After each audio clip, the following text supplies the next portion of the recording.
lunes de Pregúntele a los expertos. Hoy tenemos una invitada especial, la doctora María Consuelo Riveros, médica de la Universidad Javeriana y amante de la homeopatía y todo lo que es la medicina integrativa. Vamos a comenzar, doctora. Tiene toda la sala esperándola ansiosamente para que nos hable de su tema favorito, la microbiota. Gracias, Connie, muy amable eh, ah, porque me hayan invitado a este espacio que es bastante interesante participar los lunes en estos eventos. Gracias a Olivia, David, Sanando y Ganando de México. Gracias a Connie por su colaboración. Sí, soy María Consuelo Riveros, soy una médica de la Universidad Javeriana, estoy en Bogotá, Colombia y me gusta todo lo natural. Me encanta hacer parte de la comunidad que maneja todo lo que tiene que ver con el mejoramiento de calidad de vida, la homeopatía, la medicina cuántica y la regeneración celular. Quiero decirles que la microbiota, que es el tema de hoy, impacta nuestra vida. Realmente es algo que tenemos que tener en cuenta y que si no lo habíamos tomado con tanta atención, es el momento de que lo empecemos a hacer. Siguiente, vamos a ver qué es la microbiota. La microbiota es ese conjunto de microorganismos que son bacterias, virus, hongos, levaduras, arqueas, especialmente lactobacilos y bifidobacterias que habitan dentro de nuestro intestino y en algunos otros sitios como en la boca, en la vagina, en la piel, en el pulmón y que son importantísimos para mantener en verdad el equilibrio en la salud. La microbiota, eh, pues hace unos años hablábamos de la flora intestinal, porque desde el siglo XVII se empezó a ver que habían bacterias y se identificaron como que todos los microorganismos, bacterias, virus y todos eran patógenos, pero resulta que no. En el siglo XX ya se empezó a hablar de que habían unas bacterias buenas y que habían otras bacterias malas.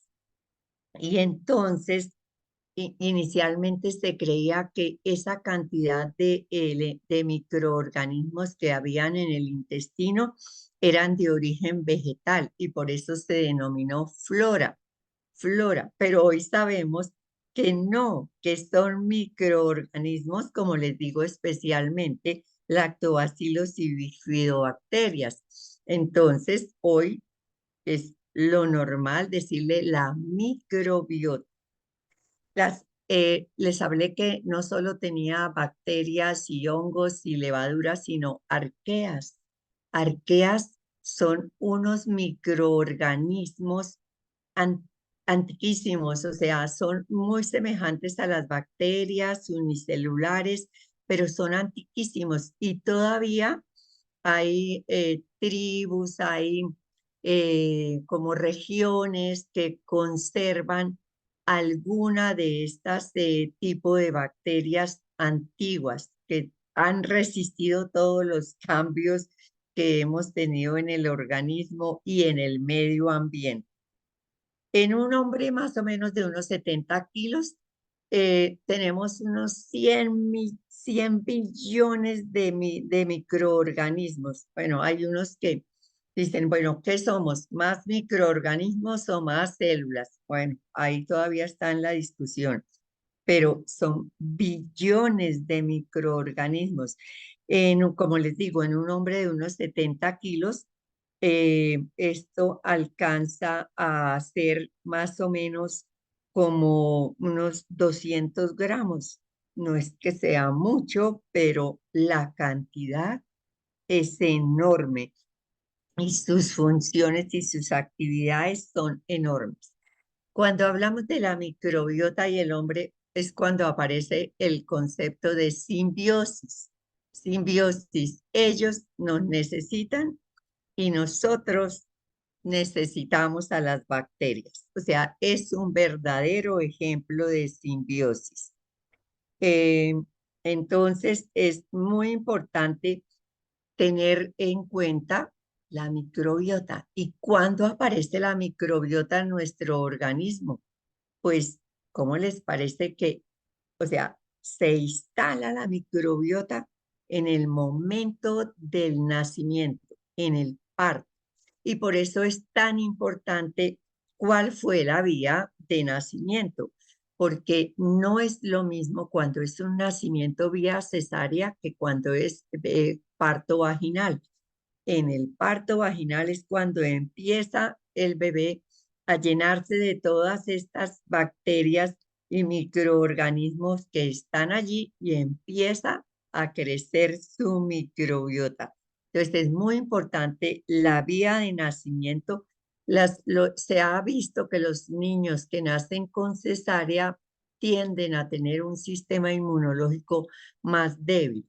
Claro que esto se puede arreglar, pero esto es lo que se ha observado. También hemos visto que el tipo de alimentación influye, o sea, si es leche de fórmula o leche materna. Es la otra vía inmediata que empieza la formación de la microbiota. Entonces, va mucho mejor y va mejor relacionado. Entonces, ya nos estamos dando cuenta que está relacionado con el sistema inmunológico. Y sí, es así, que le va mejor a los niños que están alimentados con leche materna que los que se alimentan con leche de fórmula.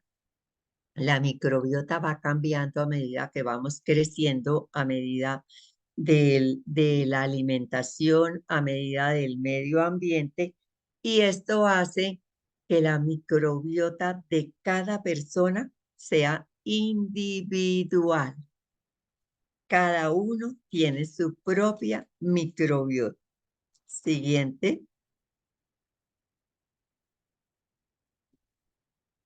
Entonces, vamos a ver cuáles son las funciones de la microbiota. Ya hemos hablado algo, pero ya están sospechando, pero es muy interesante que hace una función de protección. Nos protegen de la afección de, de microorganismos patógenos, o sea, puede que en la alimentación, en las manos, en los elementos que llevamos a la boca vayan algunas bacterias o microorganismos verdaderamente patógenos, pero cuando llegan a nuestro intestino, allí está la primera barrera de protección y los eliminan, o sea, no dejan entrar elementos extraños.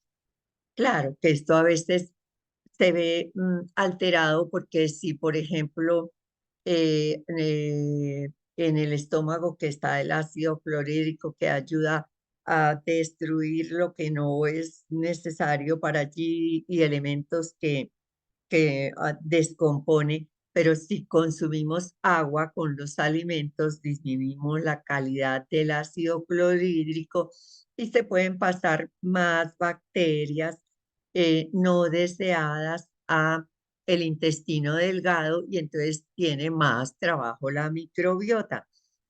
Entonces, también tienen una función muy importante. Son los que nos ayudan a producir energía.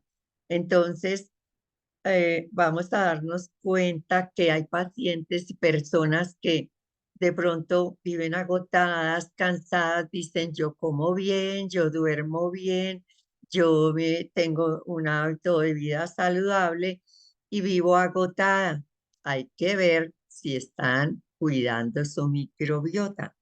Tienen también función de nutrición porque allí nos van a ayudar a formar algunos elementos importantes para nuestra nutrición, que ya los vamos a ver.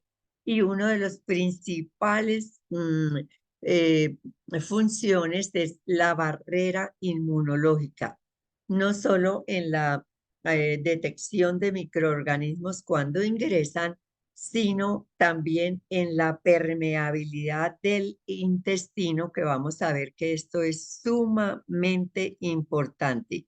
Entonces, tiene una función metabólica, una función de nutrición y una función inmunológica. Vemos que hacen de estas funciones todo el tiempo y son importantísimas para nuestra vida. Siguiente, por favor. ¿Cómo mantener saludable nuestra microbiota? Esto es muy importante y aquí vamos a aprender unos conceptos que yo sé que ya muchos los tienen muy claritos, pero no sobra recordar. ¿Cómo vamos a mantener una microbiota saludable? Primero, con un estilo de vida saludable. Estilo de vida saludable no es solamente, yo me cuido en la alimentación y yo como bien, descanso y hago ejercicio. Entonces ya estoy haciendo vida saludable. No, también un estilo de vida saludable incluye saber respirar bien. Hay personas que en todo el día no he dicho, como digo yo, respiran para el gasto, pero no hacen una inspiración profunda que llegue hasta el abdomen, que oxigene el cerebro y que elimine todas esas sustancias tóxicas y el CO2 que nos causa malestar. Por eso cuando uno está irritado o algo que le dicen, tranquila, tranquila, respire, respire. Y es verdad, si uno respira, va a mejorar la oxigenación. Hay una respiración muy sencilla que se llama la respiración cuadrada, que consiste en contar hasta cuatro, uno, dos, tres, cuatro sin respirar, taparse una fosa de la nariz, contar hasta cuatro, inspirar, tener adentro el aire, contar otra vez cuatro, uno, dos, tres, cuatro, cambia de fosa nasal, tapa la otra y expira por la otra. Con 3 veces que hagamos este ejercicio seguidos varias veces al día, vamos a ayudar a tener un estilo de vida saludable. Dormir. Dormir, es muy importante dormir. Las mejores horas para dormir son de las 10 de la noche a las 4 de la mañana. Es mejor acostarse temprano y levantarse temprano, a hacer lo que hay que hacer, a estudiar, a adelantar un trabajo, que trasnochar, meditar, leer, escuchar música, abrazar, pasar tiempo con la familia, con los amigos. Todo eso es un estilo de vida saludable. ¿Cómo la mantenemos nuestra microbiota también? Con una alimentación sana y equilibrada. Nada de abusos, alimentación consciente e inteligente. Con la actividad física. Es muy importante tener actividad física. El sedentarismo altera nuestra microbiota. Entonces, recordemos que el ejercicio, ya sea natación, ya sea bailar, ya sea gimnasio, ya sea boxeo, ¿cuál es el mejor ejercicio? El que te gusta, el que te gusta. ¿Y cómo lo debemos hacer? Mínimo media hora al día, si es de mantenimiento, y una hora si ya queremos algo como cambios en la masa muscular, en el metabolismo para reducción de peso. No hay que abusar de tantas horas de ejercicio y tampoco tiene que ser tan poco tiempo. Entonces tenemos que, lo mínimo que debemos hacer es media hora. Lo bueno es que lo podemos partir en 15 y 15 o 10, 10 y 10, pero hacer el ejercicio diario. ¿Qué más? Hay una regla que me pareció interesante que dice consumir a la semana 30 alimentos de origen vegetal, frutas, verduras, cereales, alimentos integrales, legumbres, frutos secos y semillas. Entonces, sería lo mínimo que deberíamos consumir, 30 elementos a la semana. Y aquí hay dos conceptos bien importantes: los prebióticos, los probióticos y nuestra microbiota. ¿Qué son los prebióticos? Los prebióticos son las fibras con que se alimenta la microbiota. O sea, nada sacamos y tenemos una microbiota, bacterias bien de distinta variedad, todas listas a defendernos si no las alimentamos. Entonces es importantísimo incluir los vegetales de todos los colores, mm, lo de- para que sean de diferente aporte, pero fibra es lo que tenemos y no desechar ninguna de las fibras importantes que a veces botamos, como la cáscara de la auyama, la pepa, la tripa, los palos de las espinacas, los palos del brócoli, el coliflor. Esa fibra, entre más gruesa, es mejor y es la que va a alimentar a nuestra microbiota. Nuestra microbiota se alimenta de vegetal. Y entonces dicen, bueno, ¿y entonces qué son los probióticos? Pues los probióticos son los microorganismos que tenemos en la microbiota. Son las bacterias, los hongos, las levaduras, los virus, las arqueas que tenemos en nuestro intestino y en los puntos en que se localiza la microbiota. Entonces, los probióticos hoy día hasta se consiguen pues ya preparados, pero ¿qué pasa? Que si uno siempre se acostumbra a tomar una sola marca o una sola clase, ellos tienen una combinación específica. Entonces, es importante que cuando tengamos que consumir probióticos de fórmula, tengamos diferentes formulaciones para que los obtengamos.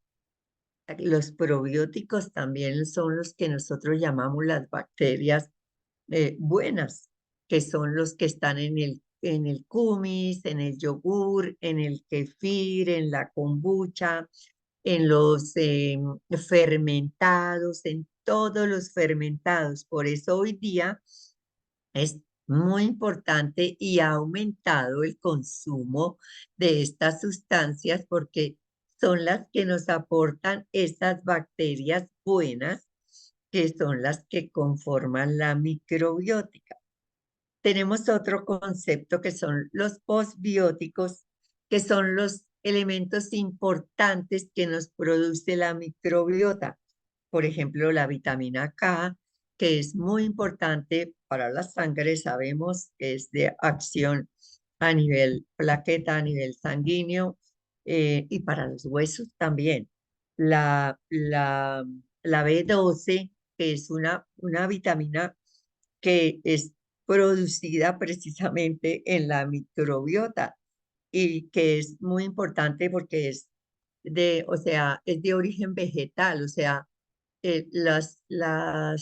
las personas que son muy carnívoras tienen a veces defecto de magnesio y de potasio. Y en cambio, los que son muy vegetarianos tienen deficiencia, perdón, tienen deficiencia, les falta la vitamina B12, y a los vegetarianos les falta la vitamina B12 y el magnesio. En cambio, a los carnívoros les espérate, les digo exactamente el dato. Los carnívoros les falta el magnesio y el potasio. Y a los vegetarianos les falta el complejo B y la vitamina D3. ¿Listo? Entonces, es muy importante por eso el tipo de alimentación que tenemos, porque todo va a repercutir en la formación de la microbiota.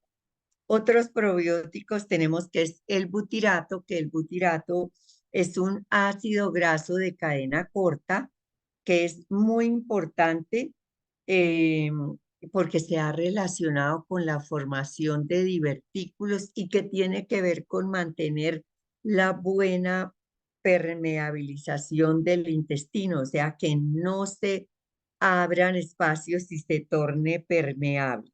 Entonces, nos queda muy claro, tenemos nuestra microbiota, que tenemos los prebióticos, que es la fibra de los vegetales con la que se alimentan, y los probióticos, que son las bacterias buenas que eh, aportamos ya sea con el yogur griego, con el kefir, con la kombucha. También, como en todo, hoy estamos hablando del equilibrio.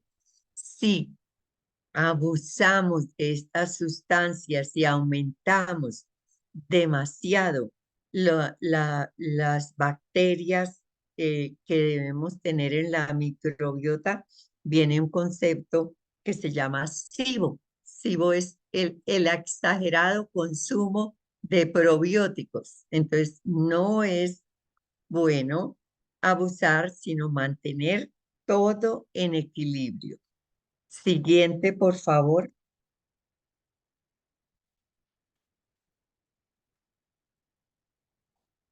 Aquí estamos hablando de los posbióticos, que aquí hay unos posbióticos súper importantes.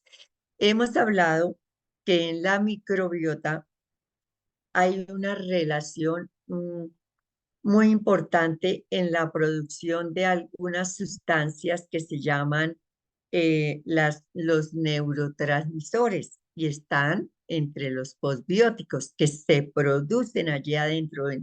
O sea, hay una relación entre el cerebro y el intestino, un eje que se llama. Tenemos varios ejes en el organismo. El eje del cerebro y el intestino es tan importante que al intestino se le ha denominado el segundo cerebro. Y allí en el intestino se produce más o menos el 90% de los neurotransmisores.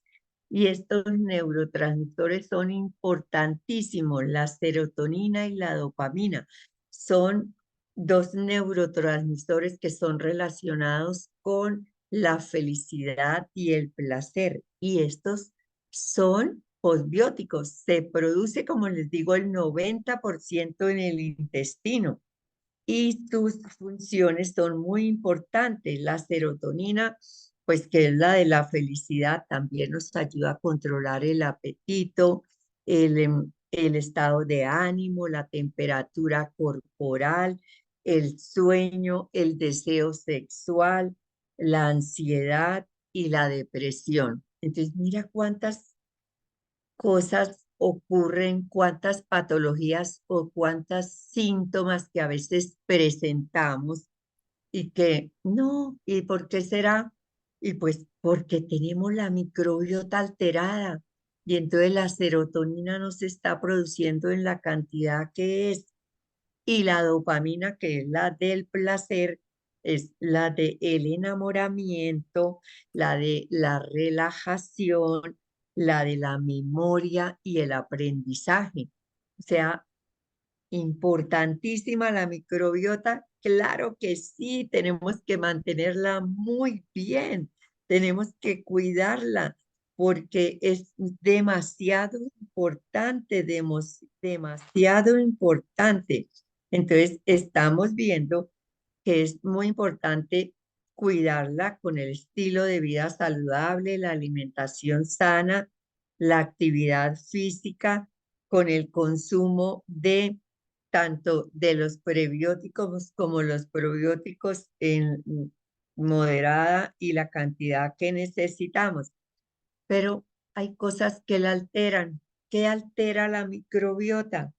Comer demasiado rápido, no tomar suficiente agua, los alimentos pues que tienen preservantes, colorantes, eh, los edulcorantes, todo lo que tiene aditivos artificiales, el abuso de las salsas, el abuso del alcohol, los refrescos, el azúcar, por supuesto, todos los refrescos azucarados, los zumos de frutas envasados o con gas también pueden alterar la microbiota.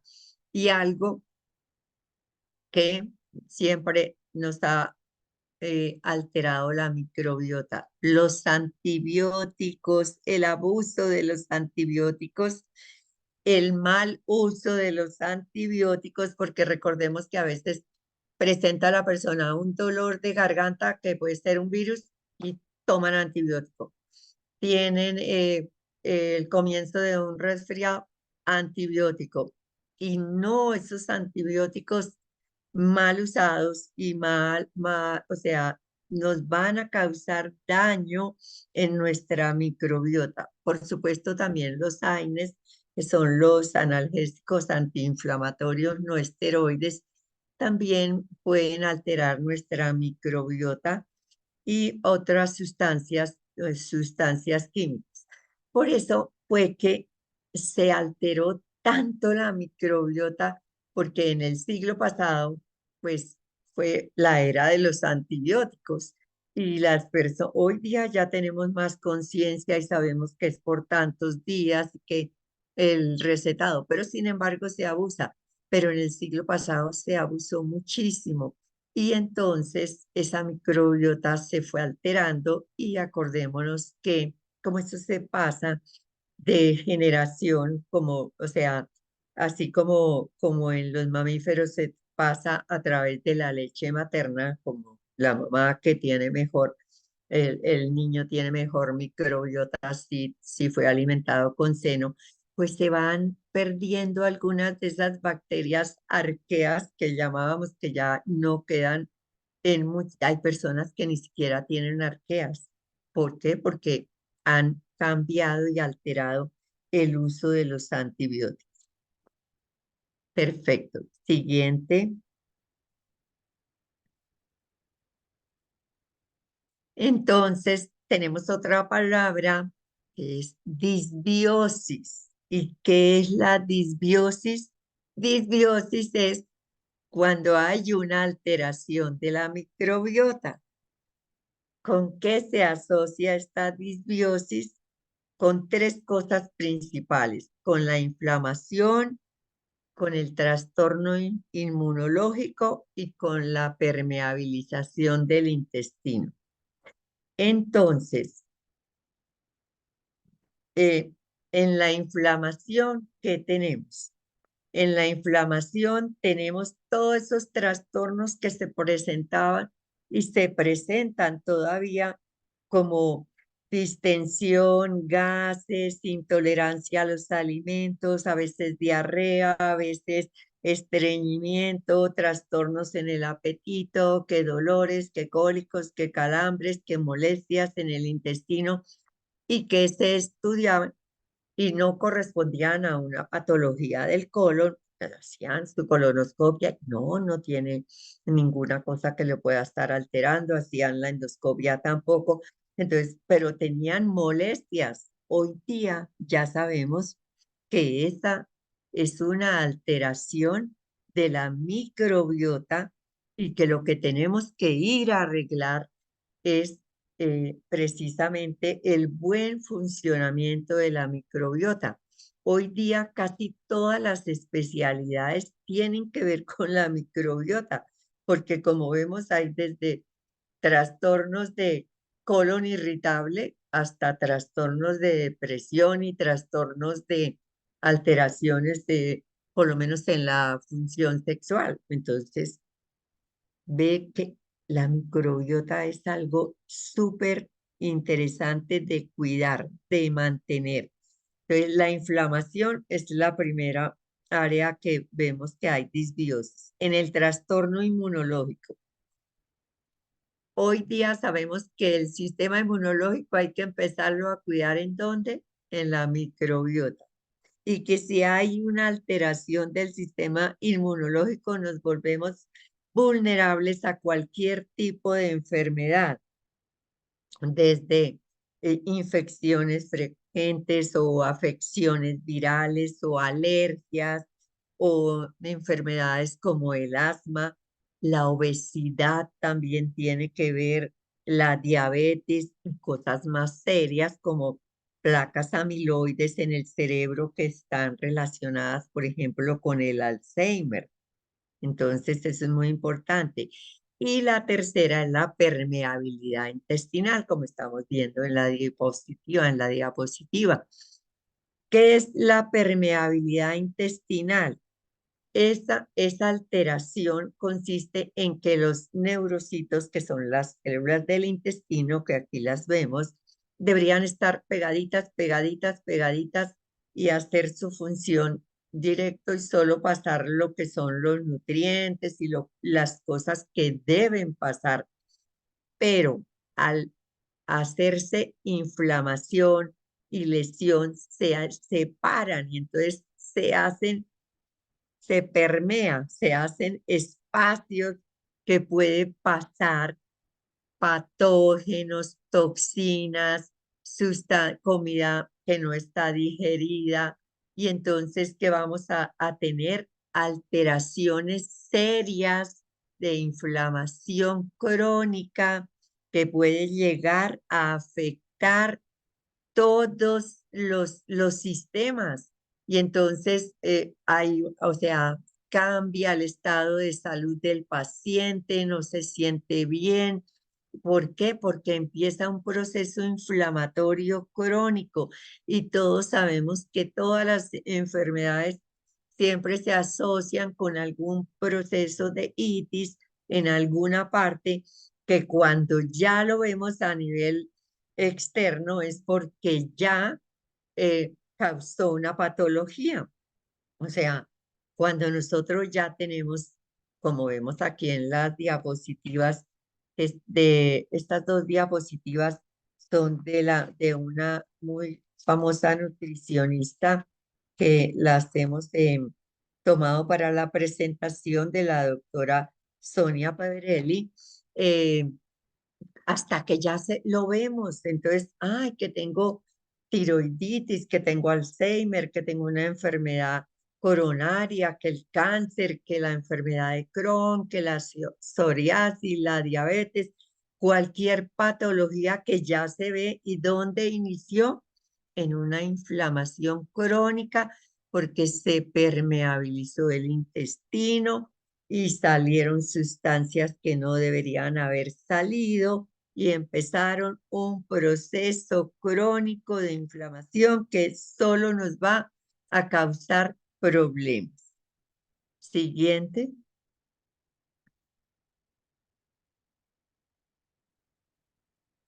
Entonces, como vemos, nosotros tenemos que sí o sí mantener el equilibrio de la microbiota. Ya vimos lo que debemos evitar, lo que debemos consumir, lo que debemos hacer y cómo debemos mantener nuestra microbiota en equilibrio. Y nosotros tenemos una herramienta poderosa, el equilibrio redox. Siguiente. ¿De qué hablamos cuando decimos que tenemos el equilibrio redox? Las moléculas de señalización son una clave para preservar la microbiota, no solo porque nos van a mantener todos nuestros órganos y sistemas en buen funcionamiento, sino que nos van a ayudar a restaurar, equilibrar y reparar, poner, reemplazar todas estas alteraciones que tenemos en el intestino y los síntomas que presentan, sobre todo todas esas patologías que presentamos por causa de tener el desequilibrio en nuestra microbiota. Las moléculas de señalización, como bien sabemos, reparan, restauran, reemplazan esas células que han sufrido alguna alteración. Entonces, si nosotros hacemos un consumo adecuado, constante, o sea, recordemos que es un suplemento, es algo que nos va a ayudar a buscar ese balance y que si en algún momento hemos descuidado la microbiota o la hemos alterado, al consumir nuestras moléculas, muchos de los síntomas van a ir desapareciendo porque vamos buscando el equilibrio en el funcionamiento. Las moléculas redox hoy día nos ayudan de una manera eficiente, real y sencilla a mantener nuestra vida en equilibrio y así hoy que hemos aprendido un poquito de nuestra microbiota y que nos quedaron algunas palabras claves como microbiota, prebiótico, probiótico, posbiótico, simbiosis, SIBO. Bueno, eso ya nos quedó en nuestra información y de hoy en adelante, ¿qué vamos a hacer? Cuidar nuestra alimentación como debe ser, alimentación consciente e inteligente y tener la vida en balance redox. Gracias, muchas gracias.